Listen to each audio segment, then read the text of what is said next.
आणि या क्षणाला मुंबईकरांसाठी अत्यंत महत्त्वाची बातमी। मुंबईमध्ये येत्या 36 तासांमध्ये समुद्र खवळणार आहे।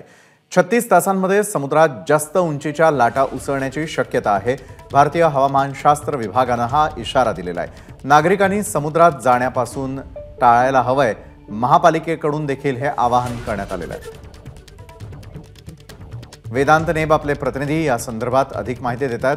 वेदांत, भारतीय हवामानशास्त्र विभागाचा नेमका इशारा मुंबईकरांसाठी काय आहे? विशाल, येत्या 36 तासांमध्ये ज्या प्रकारे भारतीय हवामान विभाग आणि Indian national centre for ocean information service यांच्या मार्फत हा इशारा देण्यात आलेला आहे।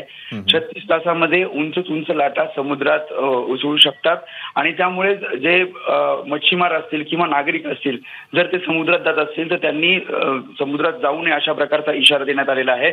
आज सकाळी 11:30 वाजून ते रविवारी म्हणजे उद्या रात्री 11:30 वाजेपर्यंत या 36 तासामध्ये जेव्हा भरतीची वेळ असेल तेव्हा या उंच लाटा, ज्याला स्वेल सर्ज वेव्ह म्हणतो, अशा प्रकारच्या लाटा उसळण्याची शक्यता वर्तवण्यात आलेली आहे। ज्यामध्ये 0.5 मीटर ते 1.5 मीटर इतकी या लाटांची उंची असेल आणि त्यामुळेच मच्छीमार असतील त्यांनी सुद्धा बोटी लावताना दूरवर बोटी लावाव्यात, अंतर ठेवावं। त्यासोबत मच्छीमारांनी समुद्रात जाऊ नये, कारण उद्या सुद्धा आपण बघितलं वीकेंड आहे आणि वीकेंडमुळे मोठी संख्या किनारपट्टीवर होते आणि नागरिक समुद्रात जाण्याचा प्रयत्न करत असतात आणि त्यामुळे मुंबई महापालिकेने सुद्धा असा इशारा दिला असल्याचे सांगितलंय।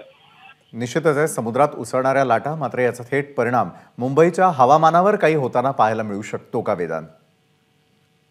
ज्या प्रकारे आपण बघितलं, हवामान विभागाने जी माहिती दिली फक्त लाटांसंदर्भात दिली, त्यामुळे तशा प्रकारे हवामानावर परिणाम होईल तशी माहिती आतापर्यंत भारतीय हवामान विभागाने दिली नाही। मात्र उंच लाटा उसळू शकतात आणि त्यामुळे सतर्कतेचा इशारा हा मुंबई महापालिका त्यासोबत भारतीय हवामान विभागाने दिलाय। धन्यवाद वेदांत, आपण दिलेल्या सविस्तर माहितीसाठी।